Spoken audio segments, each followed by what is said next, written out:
Objectiu de desenvolupament sostenible número 8. Treball decent i creixement econòmic. Bon dia. Segur que porteu temps pensant què tenen en comú les paraules ecologia, economia, Greenwich, Vic i víctima. Tenen alguna cosa en comú? Bueno, deixeu-me que hi pensi, perquè segur que retrocedint a la història de les paraules alguna cosa podem trobar en comú. A veure si ja ho hem trobat. Mireu, en indoeuropeu hi havia una arrel que era wake.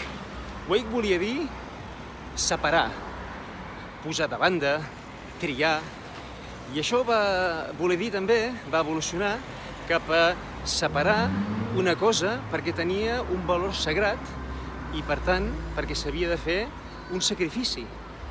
De fet, aquest wake va donar lloc, en llatí, a víctima. I aquest wake, que va agafar aquest sentit més de sacrifici, de fer sacrifici i de sacrificar-se, i per tant de superar-se. I és per això que wake va donar lloc a victòria. I encara en llatí van afegir una N entremig, i igual que va donar lloc victòria, va donar lloc a vincere, és a dir, el nostre vèncer. En les llengües germàniques no va passar a víctima, però aquest sentit d'apartar una cosa pel seu sentit sagrat va passar a witch, que vol dir bruixa en anglès actualment. Per altra banda, aquest wake també va voler dir, en aquesta evolució de la seva semàntica, potser d'apartar-se per anar a fer un establiment, establir-se. I d'aquest establir-se va passar a significar un poble. De fet, wake va passar a Vic, i el nostre Vic, com el Vigo, o com moltes paraules europees que acaben amb wick o witch, com Greenwich, que seria el Vic, o sigui, la ciutat verda, també tenen aquest mateix origen.